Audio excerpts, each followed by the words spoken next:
जय गुरुदेव, जय माता जी, जय गायत्री माता। गुरुदेव माता जी और गायत्री माता जी की सूक्ष्म उपस्थिति में आगे श्रीमद् भागवतम में वर्णित है। संस्कृत क्रिया व्यवस्था के अनुसार कुर्वन्ति का अर्थ है किसी अन्य के लिए काम करना। इसका अर्थ यह हुआ कि आत्मा राम श्री भगवान की भक्तिमय सेवा अपने स्वार्थवश नहीं अपितु भगवान उरुक्रम की प्रसन्नता के लिए करते हुए। हेतु का अर्थ है कारण। मनुष्य की इंद्रिय दृष्टि के कारण अनेक कारण हो सकते हैं और मुख्य रूप से इनका वर्गीकरण भौतिक भोग, योगाशक्ति तथा मुक्ति के रूप में किया जा सकता है, जिसकी कामना सामान्य रूप से सभी प्रगतिशील व्यक्ति करते हैं। जहाँ तक भौतिक भोगों का प्रश्न है तो वे अनेक हैं और भौतिकवादी उनकी संख्या और भी बढ़ाते रहने हेतु उत्सुक रहते हैं, क्योंकि वे माया के वश में होते हैं। भौतिक भोगों को ना तो कोई अंत है, ना ही कोई व्यक्ति भौतिक जगत में इन समस्त भोगों को पा सकता है। यहाँ तक योग शक्तियों का प्रश्न है, उनकी संख्या 8 है। जैसा कि अपने रूप को अत्यंत छोटा बना देना, भार रहित बनना, इच्छानुसार वस्तु प्राप्त करना, भौतिक प्रकृति पर प्रभुत्व जताना, अन्य जीवों को नियंत्रित करना, ग्रह की रचना करना इत्यादि इन योग शक्तियों का उल्लेख श्रीमद् भागवतम में हुआ है। मोक्ष के 5 प्रकार हैं। अतः अनन्य भक्ति का अर्थ है उपर्युक्त व्यक्तिगत लाभों की आकांक्षा से रहित होकर श्री भगवान की सेवा करना। सर्वशक्तिमान भगवान श्री कृष्ण समस्त प्रकार के व्यक्तिगत स्वार्थों से मुक्त ऐसे अनन्य भक्तों द्वारा पूर्ण रूप से प्रसन्न हो सकते हैं। श्री भगवान की अनन्य भक्ति विभिन्न अवस्थाओं से होकर प्रगति करती है। भौतिक क्षेत्र में भक्ति की प्रतिक्रिया कई प्रकार की है और इन सब के ऊपर भक्ति का दिव्य अभ्यास होता है, जो एक है और साधन भक्ति कहलाता है। जब साधन भक्ति का अनन्य अभ्यास श्री भगवान के दिव्य प्रेम में परिपक्व होता है तो श्री भगवान की दिव्य प्रेम भक्ति 9 अवस्थाओं में क्रमांश विकसित होने लगती है। ये हैं रति, प्रेम, स्नेह, मान, प्रणय, राग, अनुराग, भाव तथा विरह की तीव्र अनुभूति, महाभाव। निष्क्रिय भक्त की आसक्ति श्री भगवान के प्रति दिव्य प्रेम की अवस्था तक बढ़ती है। सक्रिय सेवक की आसक्ति राग अवस्था तक और सखा भक्ति की अनुराग अवस्था तक बढ़ती है। वात्सल्य भाव के भक्त के अनुराग तक पहुँचते हैं। माधुर्य प्रेम में भक्तगण विरह की तीव्र अनुभूति, महाभाव तक भाव को बढ़ाते हैं। श्री भगवान की अनन्य भक्ति के ये कुछ लक्षण हैं। हरि भक्ति सुधोदय के अनुसार इत्थम भूत शब्द का आशय पूर्ण आनंद है। निराकार ब्रह्म की अनुभूति से प्राप्त दिव्य आनंद की तुलना बछड़े के खूर से बने गड्ढे में आने वाले रंच मात्र जल से की जा सकती है। श्री भगवान के दर्शन रूपी आनंद के सागर की तुलना में यह तुच्छ है। भगवान श्री कृष्ण का व्यक्तिगत रूप इतना आकर्षक है कि यह अपने में समस्त आकर्षण, समस्त आनंद तथा समस्त रसों को समेटे हुए है। ये आकर्षण इतने प्रबल हैं कि कोई भी व्यक्ति इनका विनिमय भौतिक भोग, योग शक्ति तथा मुक्ति में से नहीं करना चाहता। इस कथन के समर्थन के लिए किसी तर्क की आवश्यकता नहीं है, बल्कि मनुष्य अपने स्वभाव से ही भगवान श्री कृष्ण के गुणों के प्रति आकृष्ट होता है। हमें यह अच्छी तरह जान लेना चाहिए कि श्री भगवान के गुणों का भौतिक गुणों से कोई सरोकार नहीं होता। वे सभी आनंद, ज्ञान तथा शाश्वतता से परिपूर्ण होते हैं। श्री भगवान के गुण असंख्य हैं। कोई किसी गुण से आकृष्ट नहीं होता और दूसरा किसी अन्य गुण से। चारों ब्रह्मचारी यथा सनक, सनातन, सनंद, तथा सनत कुमार जैसे महान भक्त श्री भगवान के चरण कमलों पर अर्पित फूलों की सुगंध तथा चंदन युक्त तुलसी दल से आकृष्ट हुए थे। इसी प्रकार शील सुखदेव गोस्वामी श्री भगवान की दिव्य लीलाओं से आकृष्ट हुए थे। शील सुखदेव गोस्वामी पहले से मुक्त अवस्था को प्राप्त थे, फिर भी वे शील भगवान की लीलाओं से आकृष्ट हुए। इससे यह सिद्ध होता है कि श्री भगवान की लीलाओं की गुणवत्ता को भौतिक संसर्ग से कुछ लेना देना नहीं होता। इसी प्रकार तरुणी गोपी कुमारियाँ श्री भगवान के शारीरिक लक्षणों से आकृष्ट हुई और रुक्मणी श्री भगवान की महिमा का श्रवण करते आकृष्ट हुई।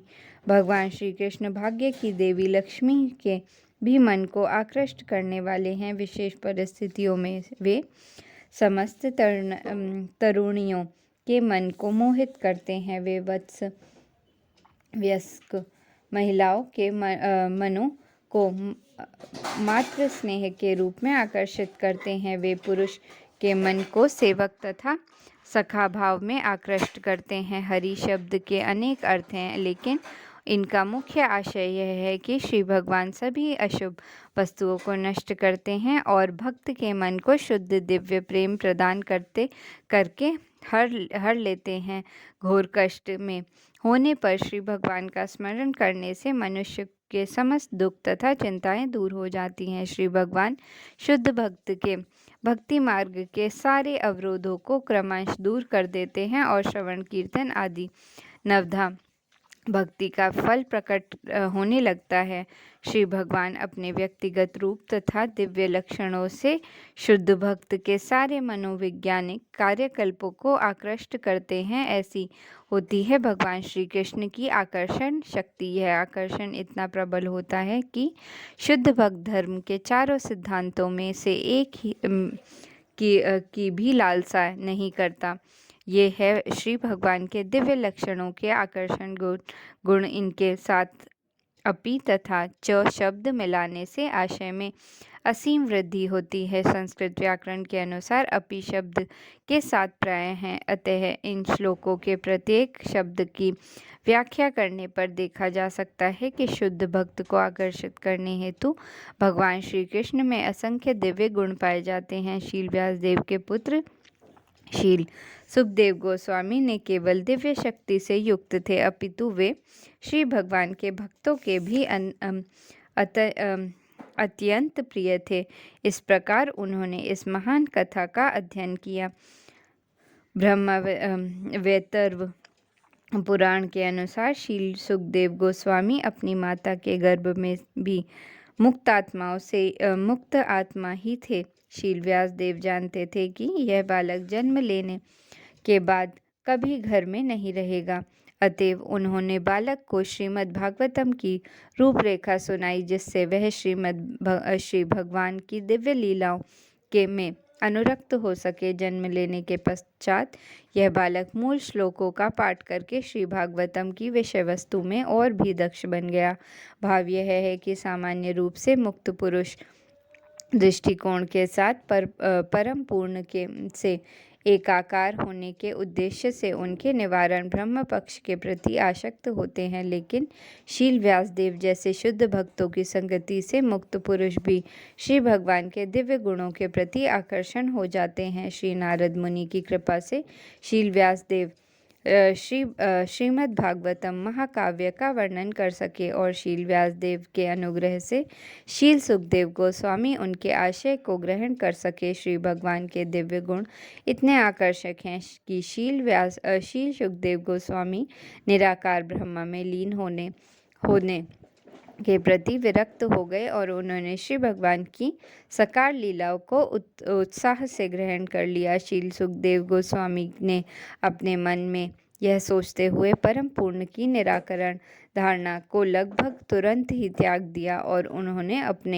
अपना इतना समय परमेश्वर के निराकार पक्ष के पीछे व्यर्थ को नष्ट कर दिया। दूसरे शब्दों में उन्होंने निराकार ब्रह्म की तुलना में श्री भगवान के सगुण रूप से अधिक दिव्य आनंद की अनुभूति प्राप्त की। तब से वे न केवल विष्णुजनों अर्थात भक्तों के ही अत्यंत प्रिय बन गए, अपितु विष्णुजन भी उन्हें अत्यंत प्रिय हो गए। जो भक्त जीवों के व्यक्तित्व को नष्ट करना नहीं चाहते और जो श्री भगवान के निजी सेवक बनना चाहते हैं, वे निर्विशेषवादियों को ज़्यादा पसंद नहीं करते और इसी प्रकार परमेश्वर से एकाकार होने के इच्छुक निर्विशेषवादी भागवत भक्तों को समझ नहीं पाते। इस प्रकार अनंत काल से ये दोनों दिव्य तीर्थयात्री कभी कभी प्रतिस्पर्धी बन जाते हैं। दूसरे शब्दों में, इनमें से हर एक अपनी साकार तथा निराकार परम अनुभूति के कारण अपने को दूसरे से पृथक रखना चाहता है। अतः ऐसा प्रतीत होता है कि शील सुखदेव गोस्वामी भी भक्तों को पसंद नहीं करते थे, क्योंकि वे स्वयं एक शुद्ध भक्त बन गए थे। अतः वे सदैव विष्णुजनों का दिव्य संग चाहते थे और विष्णुजन भी उनकी संगति की कामना करते थे, क्योंकि वे शारीरिक भागवत बन चुके थे। इस प्रकार पिता तथा पुत्र दोनों ही ब्रह्म के दिव्य ज्ञान से अवगत थे और आगे चलकर वे दोनों परमेश्वर के साकार रूप के प्रति अनुरक्त हो गए। इस प्रकार इस श्लोक से इस प्रश्न का भी स्पष्ट उत्तर मिल जाता है कि श्री सुखदेव गोस्वामी किस प्रकार श्रीमद् भागवतम की कथा के प्रति आकृष्ट होते रहे।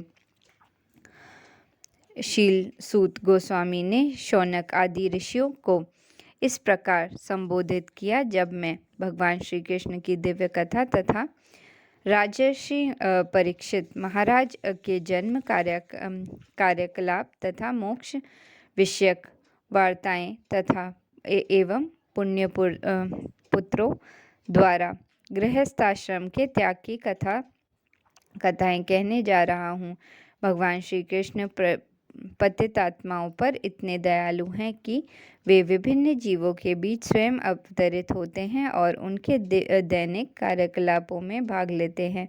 कोई भी ऐतिहासिक तथ्य, चाहे पुराना हो या नया, यदि उसका संबंध भगवान श्री कृष्ण की लीलाओं से है तो उसे श्री भगवान की दिव्य कथा समझना चाहिए। भगवान श्री कृष्ण के बिना पुराण तथा महाभारत जैसे पूरक ग्रंथ निरी कहानियाँ या ऐतिहासिक तथ्य हैं, लेकिन भगवान श्री कृष्ण के होने से वे दिव्य बन जाते हैं और उनका श्रवण करते ही हम श्री भगवान के दिव्य रूप से जुड़ जाते हैं। श्रीमद् भागवतम भी एक पुराण है, लेकिन इस पुराण का विशेष गुण यह है कि इसमें भगवान श्री कृष्ण की लीलाएं केवल पूरक ऐतिहासिक तथ्य नहीं हैं, वरन ये हैं केंद्र बिंदु हैं।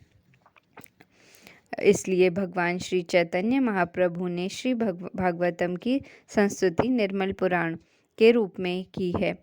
लेकिन श्रीमद् भागवतम पुराण के अल्पज्ञ भक्तों का एक ऐसा वर्ग है जो प्रारंभिक स्कंदों को पहले समझे बिना सीधे 10वें स्कंद में वर्णित श्री भगवान की लीलाओं का आस्वादन लेना चाहते हैं। उनकी यह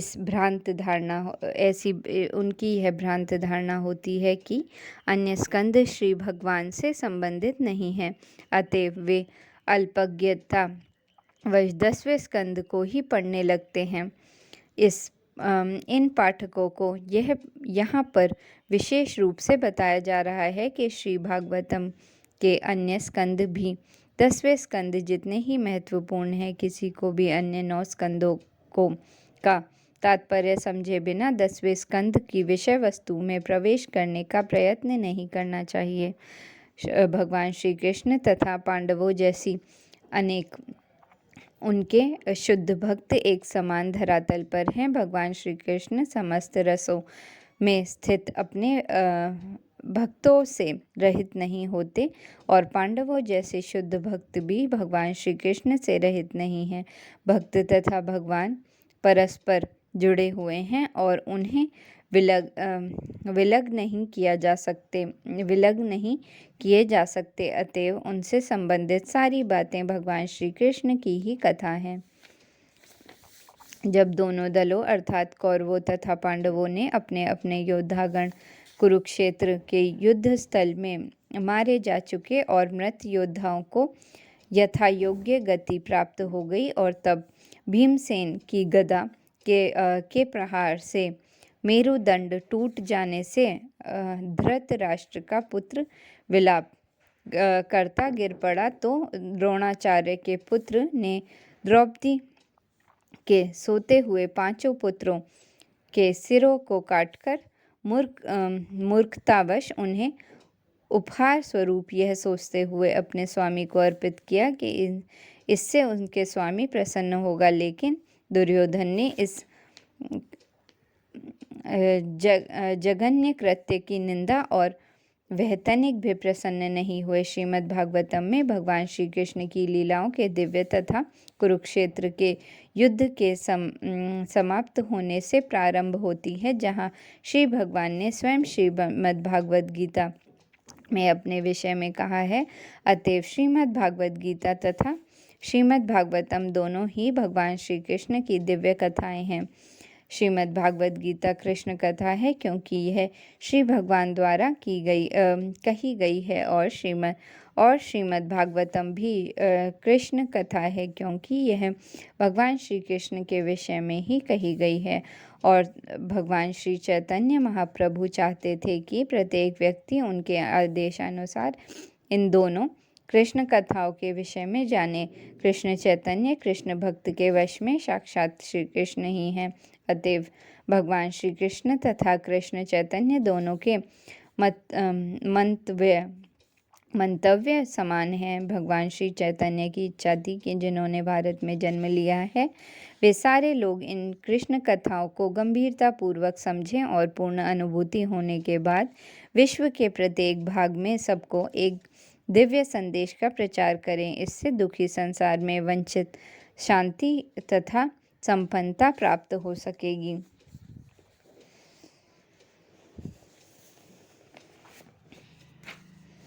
हे देवी, जब मैं अपने धनुष से छोड़े गए तीरों से उस ब्राह्मण का सिर काट के तुम्हें भेंट करूंगा, तभी मैं तुम्हारी आंखों के आंसू पोंछूंगा और तुम्हें सांत्वना प्रदान करूंगा। तब तुम मुझे पुत्रों का अंतिम संस्कार करने के पश्चात उसके सिर पर खड़ी होकर स्नान करना। कोई शत्रु जो घर में आग लगाता है, विष खिलाता है, अचानक घातक शास्त्रों से प्रहार करता है, संपत्ति लूटता है या कृषि योग्य खेतों पर अनुचित अधिकार जमा लेता है, किसी की पत्नी को फांसता है, यह आतताई कहलाता है। ऐसा आतताई चाहे वह ब्राह्मण हो या ब्राह्मण का तथाकथित पुत्र ही क्यों न हो, सब प्रकार से दंडनीय है। जब अर्जुन ने अश्वत्थामा नामक आतताई का सिर काटने की प्रतिज्ञा की, तो वह भली भांति जानता था कि अश्वत्थामा ब्राह्मण का पुत्र है, लेकिन क्योंकि उस तथाकथित ब्राह्मण ने पशुवत जैसा कार्य किया था, अतः वह आतताई था और ऐसे दुर्जन ब्राह्मण पुत्र को मारने में कोई पाप नहीं था।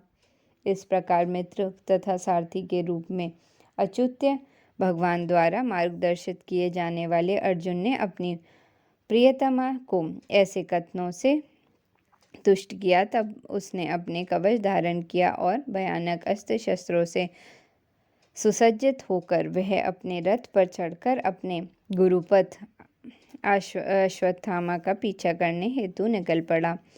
राजकुमारों का हत्यारा अश्वत्थामा अर्जुन को दूर से ही अपनी ओर तेजी से आते हुए देखकर अपने रथ पर सवार होकर डर के मारे अपनी जान बचाने हेतु उसी प्रकार भाग निकला जिस प्रकार शिव के भय से ब्रह्मा भागे थे।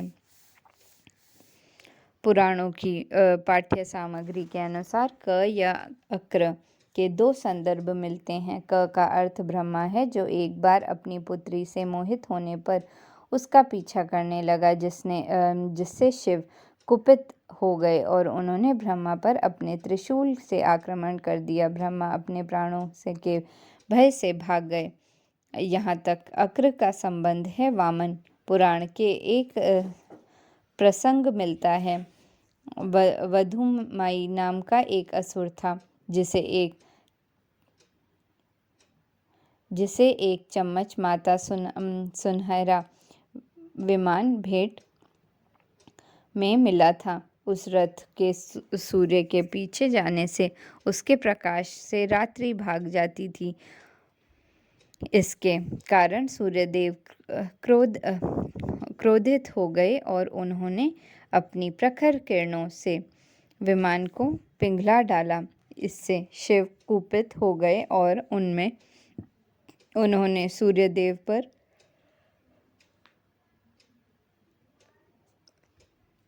आक्रमण कर दिया। सूर्यदेव भाग गए और अंत में काशी वाराणसी में गिर पड़े। वह स्थान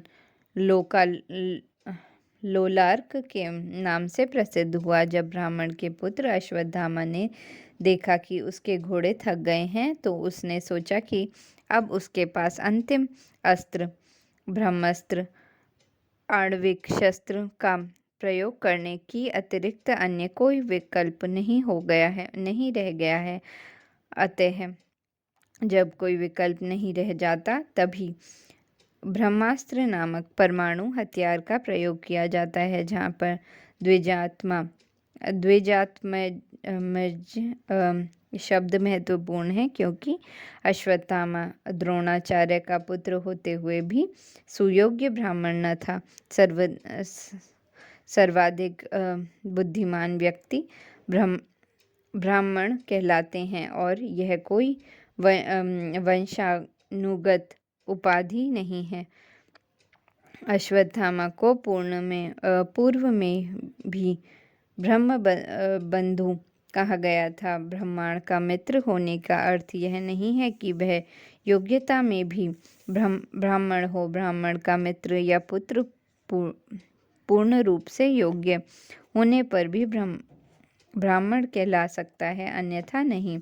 क्योंकि अश्वत्थामा के निर्णय में समझदारी नहीं है, अतएव उसे यहाँ जानबूझकर ब्राह्मण का पुत्र कहा गया है। क्योंकि उसके प्राण संकट में थे, अतएव उसने पवित्र होने हेतु आचमन किया और ब्रह्मास्त्र चलाने हेतु मंत्रोच्चार में अपना ध्यान एकाग्र किया। यद्यपि उसे इस अस्त्र को वापस लाने की विधि ज्ञात न थी। भौतिक कार्यकल्पों के सूक्ष्म रूप भौतिक कार्यपद्धति की स्थूलतर विधियों से अधिक सूक्ष्म होते हैं। इस प्रकार के भौतिक कार्यकल्प के ऐसे सूक्ष्म रूप ध्वनि की शुद्धि द्वारा प्राप्त किए जाते हैं। यहाँ पर ब्रह्मास्त्र को मंत्रोच्चार द्वारा क्रियाशील करने हेतु इसी विधि को अपनाया गया है। तत्पश्चात समस्त दिशाओं में प्रचंड प्रकाश फैल गया। यह इतना उग्र था कि अर्जुन को अपने प्राण संकट में जान पड़े। अतएव उसने भगवान श्री कृष्ण को संबोधित करना प्रारंभ किया।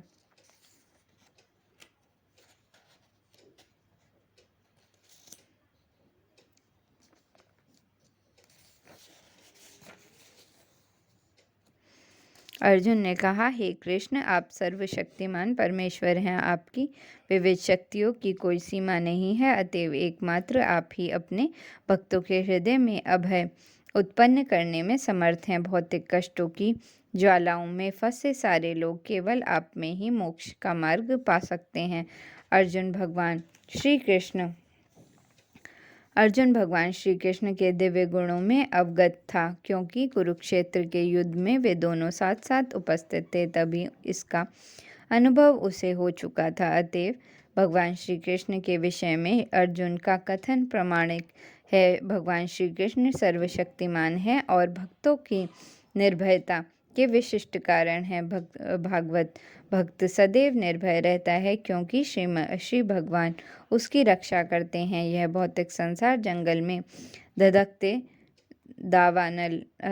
दावानल के समान है, जिसे भगवान श्री कृष्ण की कृपा से बुझाया जा सकता है। गुरु श्री भगवान की कृपा के प्रतिनिधि होते हैं, अतएव भौतिक अस्तित्व की ज्वालाओं में जलता हुआ व्यक्ति स्वरूप सिद्धि गुरु के पारदर्शी माध्यम से ही भगवान श्री कृष्ण की कृपा रूपी वर्षा प्राप्त कर सकता है। गुरु अपनी वाणी द्वारा पीड़ित व्यक्ति के हृदय में प्रवेश करके दिव्य ज्ञान प्रदान कर सकते हैं, जिससे भौतिक संसार की अग्नि शांत हो सकती है। आप यदि भगवान हैं जिसका समस्त सृष्टियों में विस्तार है और आप भौतिक शक्ति से परे हैं, आपने अपनी आध्यात्मिक शक्ति से भौतिक शक्ति के समस्त प्रभावों को दूर भगा दिया है। आप सदैव शाश्वत आनंद तथा दिव्य ज्ञान में स्थिर रहते हैं। श्रीमद् भागवत गीता में श्री भगवान कहते हैं कि जो व्यक्ति श्री भगवान के चरण कमलों की शरण ग्रहण करता है, वह अविद्या के चंगुल से छूट सकता है। भगवान श्री कृष्ण सूर्य के समान है और माया और भौतिक जगत अंधकार के समान है। जहाँ जहाँ सूर्य का प्रकाश जाता है, वहाँ वहाँ अंधकार का अज्ञान तुरंत दूर हो जाता है। जहाँ पर अज्ञान के संसार से निकलने का सर्वश्रेष्ठ उपाय सुझाया गया है, यहाँ पर श्री भगवान को आदि परमेश्वर कहा गया है। उन्हीं से अन्य समस्त अवतारों का विस्तार होता है। सर्वव्यापी भगवान श्री विष्णु भगवान श्री कृष्ण के पूर्ण अंश या विस्तार हैं। श्री भगवान अपनी नाना प्रकार की शक्तियों सहित ईश्वर तथा जीवों के असंख्य रूपों में अपना विस्तार करते हैं, लेकिन श्री कृष्ण मूल आदि भगवान हैं, जिसने प्रत्येक वस्तु का उद्भव होता है। इस दृश्य जगत में श्री भगवान का जो सर्वव्यापी रूप दिखलाई पड़ता है, वह भी श्री भगवान की ही आंशिक अभिव्यक्ति है। अतएव परमात्मा श्री भगवान में ही अन्हित है। वे पूर्व पुरुषोत्तम भगवान हैं। उन्हें भौतिक जगत के कर्मों तथा फलों से कोई सरोकार नहीं होता, क्योंकि वे भौतिक सृष्टि से सर्वथा परे हैं। अंधकार सूर्य का उल्टा रूप है, अतएव अंधकार का अस्तित्व सूर्य के अस्तित्व पर निर्भर करता है, लेकिन सूर्य के अंधकार का नमोश निशान नहीं होता। जिस प्रकार सूर्य केवल प्रकाश से ओतप्रोत होता है, उस प्रकार श्री भगवान इस भौतिक जगत से परे रहकर आनंद से ओतप्रोत रहते हैं। वे न केवल आनंद से परिपूर्ण होते हैं, अपितु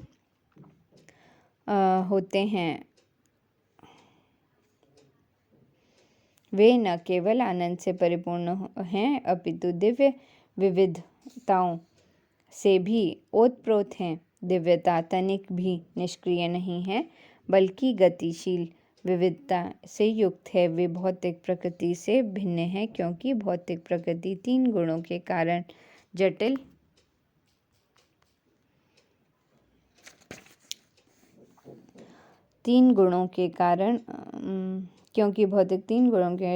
बनी रहती है। वे परम या प्रधान हैं, अतएव वे पूर्ण हैं।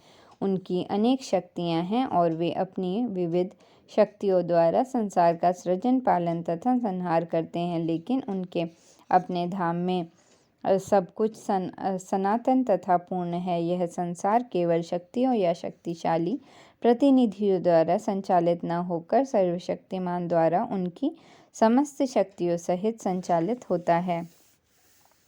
और यद्यपि आप भौतिक शक्ति माया के कार्यक्षेत्र से परे हैं, फिर भी आप बुद्ध जीव से परम कल्याण के लिए धर्म इत्यादि से लक्षित मोक्ष के चारों सिद्धांतों का पालन करते हैं। भगवान श्री कृष्ण अपनी अहेतु की कृपा से इस दृश्य जगत में प्रकृति के भौतिक गुणों से अप्रभावित रहकर अवतरित होते हैं। वे शाश्वत रूप से भौतिक जगत से परे हैं। वे अपनी कृपावश से ही माया द्वारा मोहित पतित जीवों के उद्धार हेतु अवतरित होते हैं। वे जीव माया द्वारा दबोचे जाते हैं और झूठे बहानों के झांसे से उसका भोग करना चाहते हैं। यद्यपि सच्चाई तो यह है कि जीव भोग करने में असमर्थ है। वह तो श्री भगवान का नित्य दास है और जब वह अपनी स्थिति को भूल जाता है तो वह भौतिक जगत का भोग करने की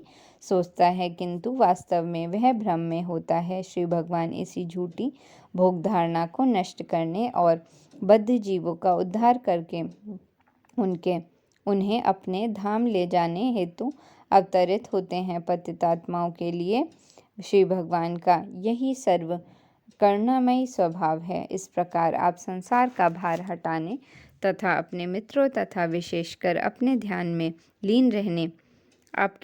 लीन रहने वाले आपके अनन्य भक्तों को लाभ पहुंचाने हेतु अवतरित होते हैं। ऐसा प्रतीत होता है कि श्री भगवान अपने भक्तों को पक्षपात कर रहे हैं। सभी जीव श्री भगवान से संबंधित हैं, वे सबके लिए समान हैं, फिर भी वे अपने जनों या भक्तों के प्रति विशेष अनुरक्त रहते हैं। श्री भगवान सबके पिता हैं, उनका पिता कोई नहीं हो सकता और न कोई उनका पुत्र बन सकता है। उनके भक्त ही उनके इष्ट मित्र तथा उनके परिजन हैं। यह उनकी दिव्य लीला है। इसका संसारी संबंधों, पितृत्व या अन्य किसी से कोई प्रयोजन नहीं होता। जैसा कि पूर्व में कहा गया है, श्री भगवान प्रकृति के गुणों से परे हैं, अतएव भक्ति में उनके इष्ट मित्र तथा संबंधियों से संसारी रिश्तों जैसा कोई वस्तु नहीं है।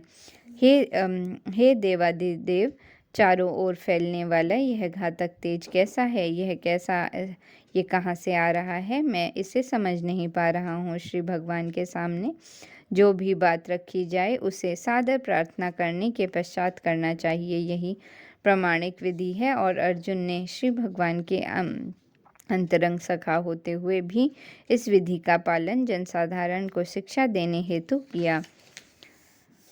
पूर्ण पुरुषोत्तम भगवान ने कहा, मुझसे यह जान लो कि यह द्रोण पुत्र का कार्य है। उसने शक्ति के मंत्र ब्रह्मास्त्र का प्रहार किया है और वह यह नहीं जानता कि इसके तेज से कैसे लौटाया जाए। उसने निरुपाय होकर आसन मृत्यु के भय से ऐसा किया है। ब्रह्मास्त्र आधुनिक आवरण हथियार के समान है, जिसका संचालन परमाणु ऊर्जा के लिए किया जाता है। परमाणु शक्ति पूर्ण दहनशीलता पर आधारित है और ब्रह्मास्त्र भी इसी प्रकार चलता है। यह परमाणु विकिरणों के समान ही ताप उत्पन्न करता है, लेकिन अंतर इतना है कि परमाणु बम एक स्थूल नाभिकीय हथियार है, जबकि ब्रह्मास्त्र सूक्ष्म हथियार है जिसे मंत्र पढ़कर उत्पन्न किया जा सकता है। वह सर्वथा भिन्न विज्ञान है और प्राचीन काल में भारतवर्ष में ऐसे विज्ञान का अनुशीलन होता है। मंत्रोच्चार का यह सूक्ष्म विज्ञान भी भौतिक है, लेकिन अभी भी आधुनिक भौतिको वैज्ञानिकों द्वारा इसको जानना शेष है। सूक्ष्म भौतिक विज्ञान सभी आध्यात्मिक नहीं होते, लेकिन आध्यात्मिक विधि से इसका प्रत्यक्ष संबंध होता है, जो और भी अधिक सूक्ष्म है। मंत्र का उच्चारण करने वाले जानता है कि अस्त्र को किस प्रकार छोड़ा जाए और फिर उसे किस प्रकार वापस लिया जाए। यह पूर्ण ज्ञान था, लेकिन इस सूक्ष्म ज्ञान का प्रयोग करने वाला द्रोण पुत्र यह नहीं जानता था कि किसी प्रकार उसे लौटाया जाए। उसने अपनी मृत्यु को निकट देखकर भयभीत होकर इसका प्रयोग तो किया, लेकिन यह बात न केवल अनुचित थी बल्कि धर्म विरुद्ध भी थी। ब्राह्मण पुत्र होने के नाते उसे इतनी अधिक गलतियां नहीं करनी चाहिए थी कि कर्तव्य की ऐसी घोर उपेक्षा के लिए उसे स्वयं श्री भगवान दंडित करेंगे। हे अर्जुन, केवल दूसरा ब्रह्मास्त्र ही इस शास्त्र को निरस्त कर सकता है, क्योंकि तुम सैन्य विज्ञान में अत्यंत दक्ष हो। अतएव अपने अस्त्र की शक्ति से इस अस्त्र के तेज का शमन करो। परमाणु बम्बों के प्रभावों को निरस्त करने वाला कोई प्रति अस्त्र नहीं है, लेकिन सूक्ष्म विज्ञान द्वारा ब्रह्मास्त्र के प्रभाव को निरस्त किया जा सकता है। और उन दिनों जो मनुष्य सैन्य विज्ञान में दक्ष होते हैं, वे ब्रह्मास्त्र को निरस्त कर सकते हैं। द्रोणपुत्र इस अस्त्र को निरस्त करने की कला नहीं जानता था, अतएव अर्जुन को अपने अस्त्र से इसे निरस्त करने का आदेश मिला। शील सूत गोस्वामी ने कहा, श्री भगवान से यह सुनकर अर्जुन ने शुद्धि के लिए जल का स्पर्श किया और भगवान श्री कृष्ण की परिक्रमा करके उस अस्त्र को निरस्त करने हेतु उसने अपना ब्रह्मास्त्र छोड़ा। जब दोनों ब्रह्मास्त्रों की किरणें मिल गईं तो सूर्य के गोल के समान अग्नि के एक बृहद चक्र ने समस्त ब्रह्म, अंतरिक्ष तथा लोकों से के संपूर्ण गगन मंडल का अवतरण कर लिया। ब्रह्मास्त्र के तेज से उत्पन्न ऊष्मा सृष्टि के प्रलय के समय सूर्य के गोले से निकलने वाली अग्नि के समान होती है। ब्रह्मास्त्र से उत्पन्न ऊष्मा की तुलना में परमाणु शक्ति का विकिरण बिल्कुल नगण्य है। परमाणु बम के विस्फोट से ज़्यादा एक ही ग्रह नष्ट हो सकता है, लेकिन ब्रह्मास्त्र द्वारा उत्पन्न ऊष्मा से संपूर्ण ब्रह्मांड नष्ट हो सकता है। अतएव इसकी तुलना प्रलयकालीन ऊष्मा से की गई है। उन अस्त्रों की सम्मिलित अग्नि से तीनों लोकों के सभी मनुष्य बुरी तरह झुलस गए। सभी मनुष्य को प्रलय के समय लगने वाले संवद अग्नि का संपर्क हो गया। तीन लोक हैं ब्रह्मांड के उग्र, अधो या मध्य के लोक। यद्यपि ब्रह्मास्त्र इस पृथ्वी पर छोड़ा गया था, लेकिन अस्त्रों की सम्मिलिता ऊष्मा संपूर्ण ब्रह्मांड में छा गई और विभिन्न लोकों के समस्त निवासी प्रखर ऊष्मा का अनुभव करने लगे। वे इसकी तुलना सांवर्तक अग्नि से करने लगे। अतः कोई भी ग्रह जीवों से रहित नहीं है, जैसा कि अल्प बुद्धि वाले भौतिकवादी मनुष्य सोचते हैं। इस प्रकार जन सामान्य में फैली हड़बड़ी एवं ग्रहों के आसन विनाश को देखकर अर्जुन ने भगवान श्री कृष्ण की इच्छा अनुसार तुरंत ही दोनों अस्त्रों का निवारण कर दिया। यह मत कि आधुनिक परमाणु बम का विस्फोट संसार का संहार कर सकता है, बचकानी कल्पना है। पहले तो परमाणु ऊर्जा संसार का विनाश करने हेतु पर्याप्त सशक्त नहीं है। दूसरे, यह सब परमेश्वर की परम इच्छा पर निर्भर है, क्योंकि उनकी इच्छा या अनुमति के बिना कुछ भी बनाया या बिगाड़ा नहीं जा सकता। यह सोचना भी अल्पज्ञता है कि प्राकृतिक नियम अंतिम रूप से शक्तिशाली हैं। भौतिक प्रकृति का नियम श्री भगवान की निर्देशानुसार कार्य करता है, जिसकी पुष्टि श्रीमद् भागवत गीता में हुई है। उसमें श्री भगवान कहते हैं कि प्राकृतिक नियम उनकी देखरेख में कार्य करते हैं। संसार का संहार श्री भगवान की ही इच्छा से हो सकता है, छूट भय राजनेताओं की सनक से नहीं। भगवान श्री कृष्ण ने इच्छा प्रकट की कि द्रोणी तथा अर्जुन दोनों के द्वारा छोड़े गए अस्त्र लौटा लिए जाएं, और अर्जुन ने तुरंत ही इस आज्ञा का पालन किया। इसी प्रकार सर्वशक्तिमान श्री भगवान के अनेक दूत हैं, और वे जो चाहते हैं उसे उनकी इच्छा से ही कोई संपन्न कर सकता है। जय गुरुदेव, जय माता जी, जय गायत्री माता।